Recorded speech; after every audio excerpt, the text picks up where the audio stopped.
So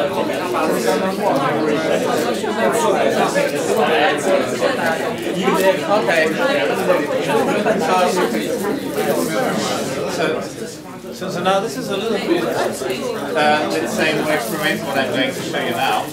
As it's not published yet, and well, basically there's still a whole bunch of research questions that all those data streams have. As a matter of fact, this is at the moment something where we're writing a couple of papers on, and it's great fun. So the question is basically, I've taught you all the system stuff in the first class, and I've taught you data streams, and you might wonder, how do they actually fit together? And the issue is, amongst other things, that if you work with large data streams, they may not necessarily fit onto a single machine. And they may not necessarily actually, be reliable enough. So you don't really want to have your analytics solution to be running on a single machine, because if that machine goes down, your business goes down. It's bad. The other thing is, as you do your startup and your business gets more successful and so on, and more people start signing up for your service, of course, you're going to get more data. You want to be able to ramp up to increase the number of machines that you have at any given time. You want to make sure that things remain fault tolerant, so you want to be able to add resources on the fly. You might also want to be able to downscale in case, well, you screw up and a lot of customers run away. And you want to increase your accuracy as you get more machines. Now that sounds kind of paradoxical, because we just saw we had good accuracy bounds, but these accuracy bounds were all relative error bounds. In other words, they were relative to the total amount of data that I'm seeing. So if I have twice as many customers, I have twice as much data, so I need to get twice the accuracy, half the error, in order to provide the same quality of service that I was providing before. So this is why you actually need to put scalability wrappers on top of a lot of these algorithms. The other thing that you may want to do is look at time series data. So you get the data stream, and rather than just finding out how many times somebody searched for the word house in the past week, you might want to know how many times somebody searched for that word in the past 2-3 minutes, and maybe the past hour, and maybe the past week, and the past month. So in other words, we need to have a real-time system that deals with time series with a limited amount of memory, and it looks at sequence compression, therefore. Now, you're probably going to get one of those problems as your assignment or homework. And it's going to be a slightly different compression algorithm than what I'm going to show you right now. But this might give you a little bit of an idea and motivation why these are actually important questions. So we have all those nice data stream algorithms, and that sounds really great, right? I mean, we have a data stream, and this is real data, and everything is in real time. But we actually want to be able to answer some queries about ranges and volumes and so on in real time in a scalable fashion. So I'm going to show you what you can do based on the count-min sketch. It turns out, and this is something that we managed to prove about last week, that you can do the very same thing, not just for count-min, but also for the count, the space saving, the MS sketch, and a whole lot of other sketches. And the analysis is quite fun. But basically, I'm going to show you, based on the count-min sketch, that you can actually address all these questions fairly effectively. So, the three tools that we're going to use, I mean, of course, we first need a count-min sketch. Fine. That gives us real-time sketching services, but no real-time intervals. The second thing that I'm going to use is consistent hashing. That's what we did in the first lecture, where we looked at systems and load distribution. We'll need that in order to ensure that the key space that we're receiving is actually spread out over different machines. And furthermore, we're going to use some systems tools to ensure we have increased reliability and fault tolerance. And the third trick is going to be that we use interpolation. In other words, we're going to use the fact that, well, well, we're going to work around the constraint that we can't really keep high frequency data for a year in memory. We can keep that on disk, we can use a Hadoop service or whatever else, but we can't really keep it in memory. So we're going to use a more and more compressed representation as we look back in time. So, consistent hashing. Here's something that I guess we've all seen before already from class 1. I'm just going to go through it again in a bit of detail.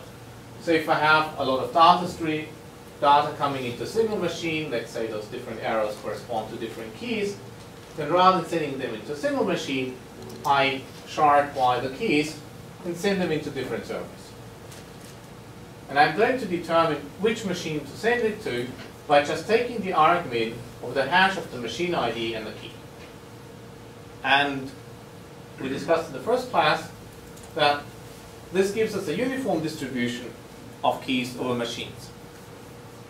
One part of the assignment is going to be to prove good tail bounds for how many keys the worst of the machines is going to get.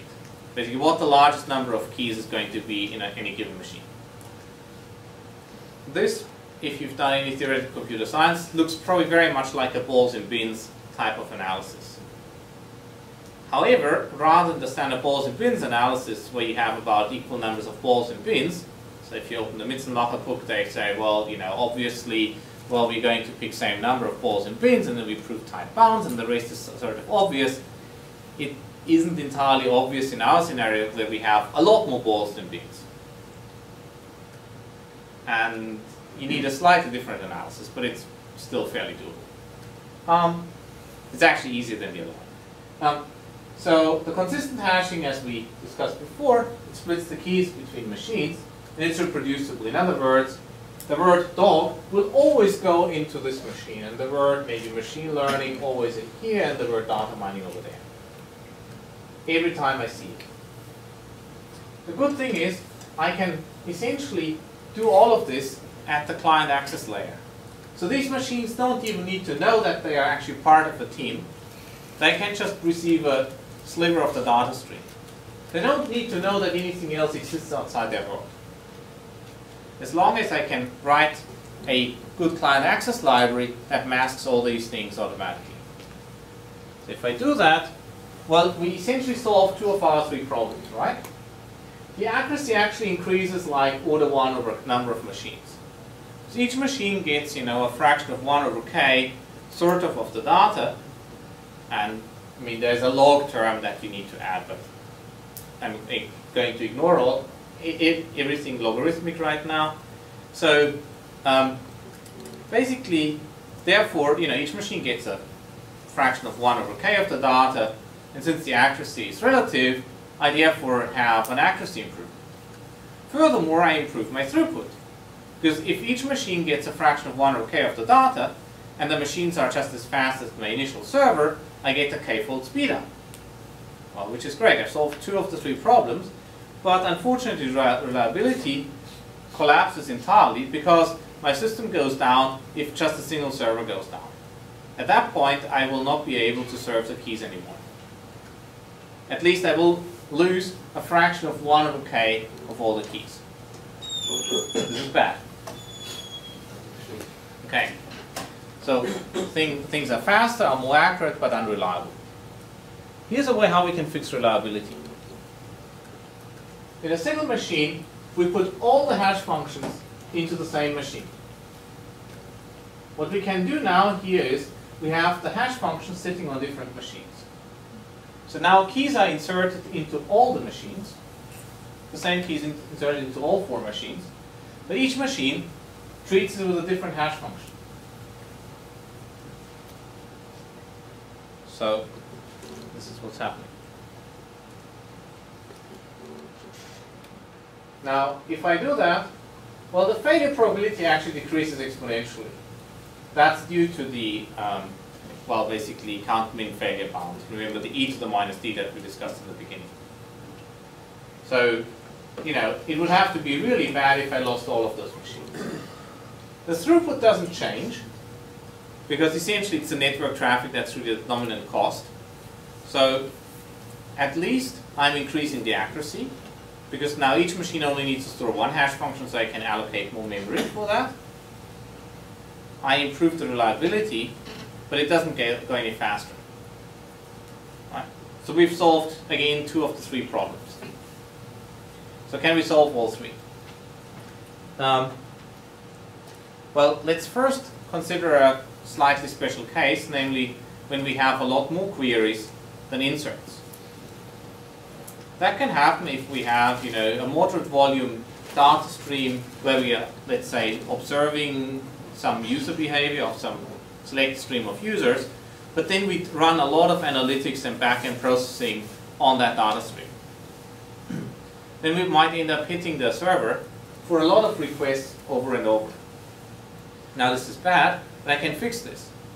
Basically, I might go and insert into, let's say, 3 servers, and then for the query, I only query a subset of them. I mean, in reality, you would pick 3 and 2, but you'd maybe pick 8 and 4, or 8 and 5, or whatever. But basically, and I was just too lazy to draw 5 servers and 5 arrows here, but the good thing is that the accuracy actually increases slightly, because our bound gets a bit tighter. Failure actually improves, failure probability improves, and my query throughput now increases linearly with the number of machines, because I only pick a small subset of them to ask them all the time. So now let's put all of this together, and we'll see that actually this gives us a scalable algorithm. So the idea is we assign the keys only to a subset of machines. Let's say I have 100 machines, and each specific key goes into 5 machines, some random subset of 5. And we can do that with this standard consistent set hashing. That's something that we also discussed in lecture 1. We basically, pick the first k machines with the smallest hash, or the largest hash. We over-replicate, so we add maybe 1 or 2 extra machines in case something fails, such that then we still have enough machines left over, and I'll show you a little bit of the analysis of how you prove that this is okay in a moment. And then I request from all of those machines who are inserted, or possibly a subset, if I have a lot more requests than inserts, to take the minimum over. Yes? C of x is a set of machines? Okay, so C of x is this guy here, yeah, it's a set. So basically, C of x is going to be maybe machines 4, 9, and 25. And if k prime, the number of machines that I use for querying, is rather than 3, only 2, I can use consistent hashing on top of consistent hashing to pick maybe either the first 2 machines, or the second and the third, maybe the first and the third of the 3 machines that I'm going to query. But that would be only for the unreleased, well, for the case where I have a lot more queries than inserts. If I have more inserts than queries, that's a moot point. Now, the thing is, you can actually prove that things are well behaved, and I'm not going to go through the proof in a lot of detail. I'll just give you the basic gist of it. So the theorem is as follows. Assume that we have up to f failures and m machines. And let's assume that the machines that we need to query are less than m over 2. Okay. So let's say m is 100. F failures might be maybe 5, and d is maybe 4 or maybe 6, or some number less than m. Then essentially, remember from the count-min sketch, we had this exponential dependence on how many hash functions we queried. We had the e to the minus d. Now what I need to look at is the random variable of, here are the machines that hold my sketch. Let's say I have those 5 machines. And then, at random, a couple of machines crash. Let's say this machine crashes. Well, it doesn't hurt me. This machine crashes. Well, that's bad. This machine crashes here. Maybe 1 crashes here. So now, out of those 4 failures, 2 have actually affected the data structure in my sketch. So now rather than e to the minus 5 probability of staying within my guarantee, I only have an e to the minus 3 probability. And so what I need to do is, I need to sum over the probability that I have, no collision, that I have 1 collision, 2, 3, 4, 5, times e to the minus, number of remaining machines that actually have any data, to work out a guarantee for, how much extra replication I need. Now, you can make your life really miserable by trying to do this with a sampling without replacement argument. But what actually makes your life really easy is if you realize that, well, we store the data in less than half of the machines for a given key. Now, if that's the case, then sampling with replacement is always going to upper bound the number of hits that I would have gotten relative to sampling without replacement. And then, if you do that, you can basically work out a simple binomial series. The math works out rather elegantly, and, well, it's a really straightforward thing, but it doesn't matter to go into much detail here. But this basically lets me show that I only need, okay, so this just follows from, e minus 1, 1.72, times number of failure, times number of, machines that I would have required anyway, divided by the total number of machines. This is the extra number of machines that I need. In practice, that's 1. So what it means in practice is I have if I can tolerate up to f failures, then this is sufficient to get the same performance with essentially 1 extra machine that I need to insert into. That's a small price to pay. And the system now scales. Any questions at that point? Maybe so I show you a picture. What do you mean consistent set? What the consistent comes from? So consistent hashing simply means that if one machine were to fail, and I add a new machine into and basically then another machine takes over, then the amount of keys that I need to rearrange is minimal. That's essentially the argument that you make. And the simple case of that, to my knowledge, was introduced in the paper by Karger, which more or less formed the mathematical basis of Akamai. And there is the set hashing, which I then later discovered that, for instance, in Sage Wild's PhD thesis, he used for file block layout on many machines. I can't quite trace where that came from, but that's the first place that I know of, and I don't think they were very familiar with the other techniques necessarily. But it's a very straightforward thing to go from a single machine to a set. So putting it all together, what happens is we over-insert, let's say, into those 4 machines, and then we query, if we only need at most 3 machines to get the results, we query those 3 machines. If one of them is dead, well, we'll have to query the other one. Fine. So therefore, you don't actually pay any penalty of over-insertion at the query stage. It's only at the insert stage that you have to talk to more. And the really cool thing is, and all this argument operation and so on happens on the client side. So these servers don't even need to know that they're running in tandem with a lot of other machines. The only thing that you need to do is make sure that each of those machines has its own hash function. That's about the only modification that you need to do to the code. As in, try and test it. Any other questions on that? Okay. Now, interpolation. And this is actually going to be quite fun. So if you think about the count-min sketch, it's a linear statistic. And mind you, this counter-brace argument that I told you before actually means that in certain cases it can be a sufficient statistic. So you can actually reconstruct all the data from it. Now, the good thing is the sketch of two sets is the sum of the sketches. Well, that's very straightforward because all I need to do is I just take the time intervals and add them up. And furthermore, if at some point I need to make, free up some memory, I can actually, just reduce. I can either throw some hash functions away, or, and that's the more interesting thing, I can just take this sketch and fold it over onto itself and add up the bins.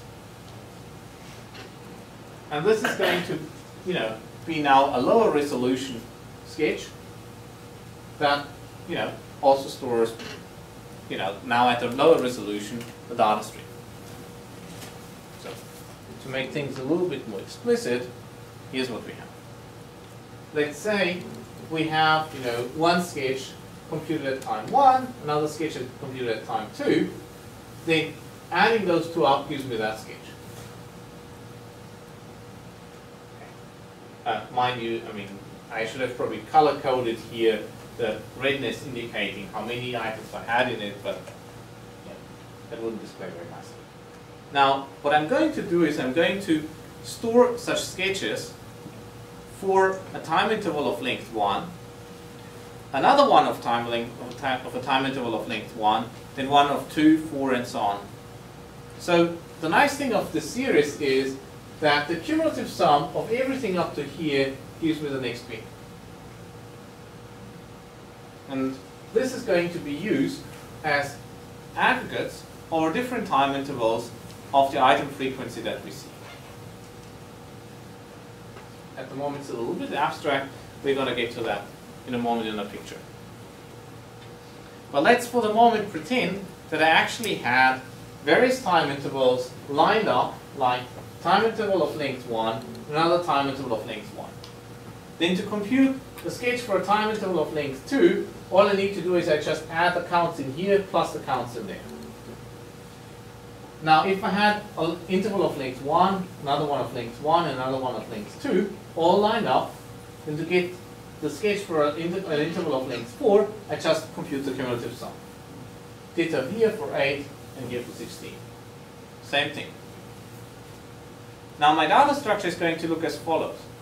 I'm going to always fill the first sketch, this guy here. Once it's full, I'll have to possibly do some aggregation and bookkeeping, and I just then pick a new free amount of memory and write into a new sketch. So each of those might be a minute long. Now what you can already see is that the storage for this data structure is going to be log total range of time, because I'm halving the temporal resolution at each step. Now, the question is, how long will it take me to actually aggregate it, and what's the recipe for it? And I'll show you the recipe in a moment. So, what you can check is that the aggregation cost is log time. It's because we have, log time many of those bins, of those sketches, and the probability that I'll have to go up to a certain position decays exponentially. So I have to update this, and that's how you will get the amortized log t cost. So maybe to put it a bit more explicitly, here's what happens. I start with a bin of length 1. This bin ages, so it moves to the left. I write into a new bin. So I have those two bins. Now, what I'm going to do is, I'm going to, move those two. I go and compute the sum of those two numbers, and I get a bin of length 2. And furthermore, I'm going to let those two bins age. So I have a little bit redundant information. Sorry, I'm writing here the left. Sorry. So these two guys become this. This guy gets moved over to the left, and I write into a new bin here. The next step, well, I take this guy, I age it, I write into another bin. So now we have a time interval of length 2 of 1 and 1. So this allows me to compute an interval of length 4. Furthermore, it also lets me compute an interval of length 2, and we have one of length 1. And I'm going to take this bin, put it here, and write into a new one. This stays the same. And again, the same thing happens. This lets me build a bin of length 2. So I'm going to update this to get the new one of length 2. And here we have the bins of length 1 again. Let's move on a little bit further. So I have, now the entire data structure for 1, 2, 4, and 8. So what really happens is that I have those time intervals of length 2 to the n, which only get updated every 2 to the n time steps. And they have a fixed start and end time. And as time progresses, they become older. And once they reach this boundary, I recompute them with the current part. So think of that like, a telescoping construction. Those intervals, think of it like an antenna, which occasionally I squish and pull apart. And that's probably how that's how I sort of managed to convince myself that this is a reasonable thing. And, well, if you do that, you can clearly see that, you can compute those intervals, and you only need to update an interval of length 2 to the n only every 2 to the n times. Now, in terms of storage, this is how we store it. Right? So we, write into that first bin, and these just keep on aging. So occasionally, we have all those bins overlapping, like what we had here. We have the bins starting at, bins of length 1, 2, 4, and 8, all starting at the same time. Or in the other extreme case, we have them all, nicely lined up. Okay. Any questions about that? That's probably an algorithm you haven't seen so much before. Yep? So you're always writing in the, the green bin? Yes, correct. Right? What's the purpose of folding, like the way you do it is for example, the new 1 will sit halfway through 2 and then it will unfold and okay. So okay, let me try to explain. So basically, if I didn't do anything else here, these entire things would just move to the right in terms of time. Right? Now, what I do is, whenever 2 bins, okay, let's take this case here. Right. So these 2 guys are now nicely lined up. So in order for the next time step to have an interval of length 2, all I need to do is just sum those 2 numbers, or those 2 sketches, and I get this sketch here. So what that means is that I can actually I can compute the sketch of twice the length cheaply from the first 2 guys. And this is exactly why my interval lengths are lined up as powers of 2 with an extra bin of 1 before. Because usually the sum, 2 to the n. So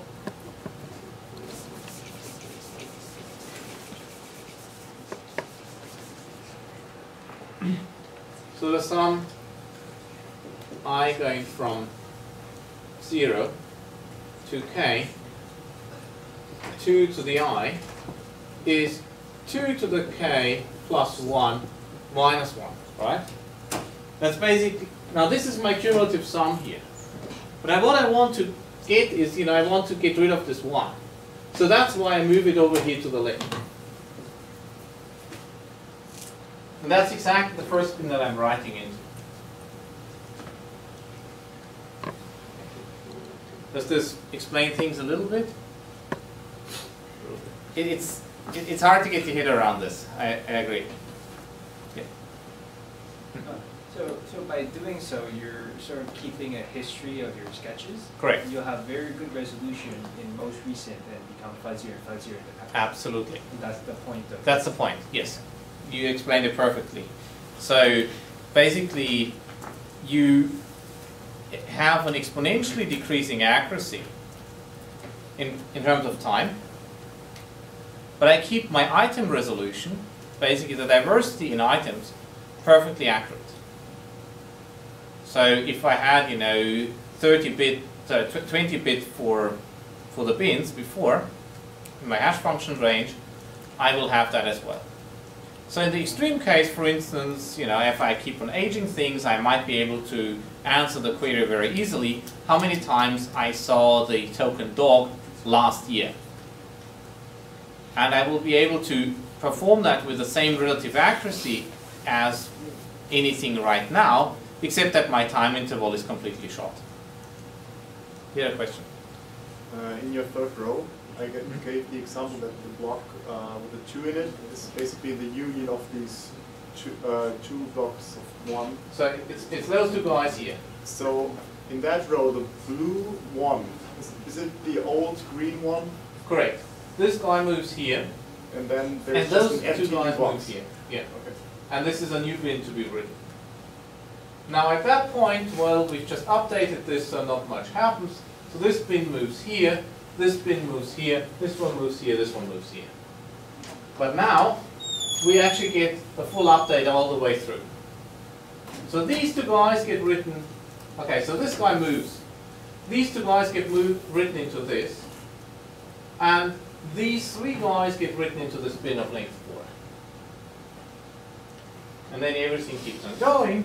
And now, if we see this line up here, we know the next bin would be a bin of length 16 that gets written. Huh? Okay. Any other questions for the moment? Now, I've already sort of given things away a little bit by saying, well, we have perfect item resolution and the time resolution is completely garbage. So you can also play the game the other way around. I could just reduce the number of bins, basically hash bin, number of values my hash function has at every 2 to the n steps. I pull off 1 bit at each of those steps.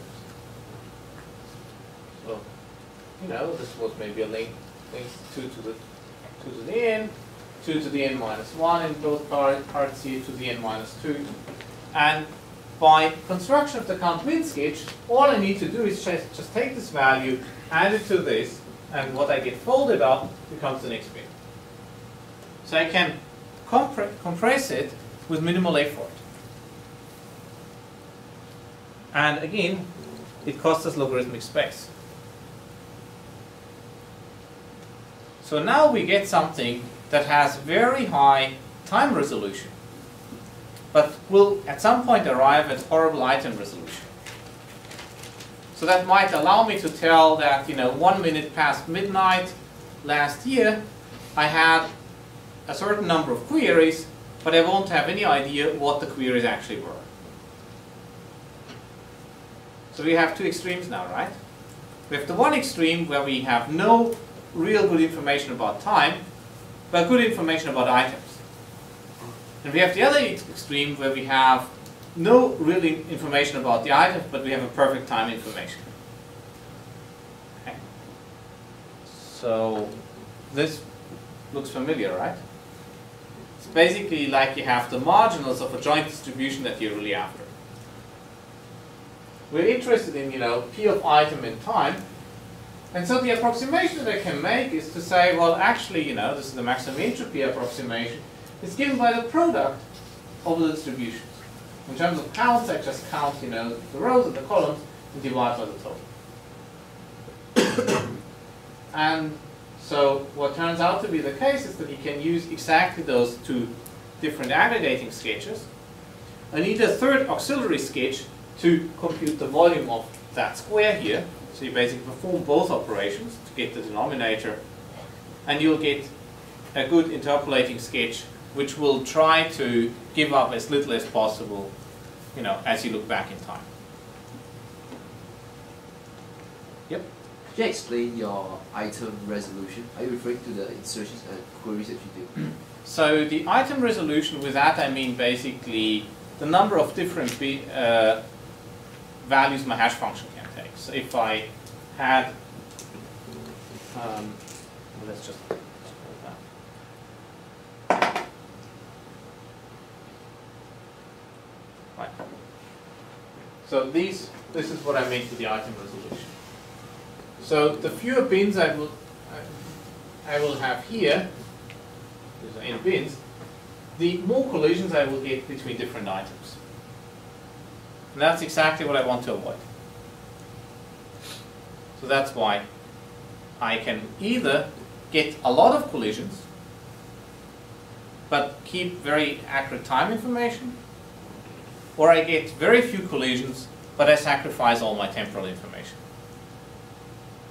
And then in the end, I just take the product of the two, and if the item frequencies and the item identities were really independent in a query stream, this would be perfect. So for instance, let's assume that people always search for the same things regardless of the time of day, but they would just search for, they would just search more or less, then this approximation is perfect. On the other hand, if I had something where people only at midnight search for hangover cures, right?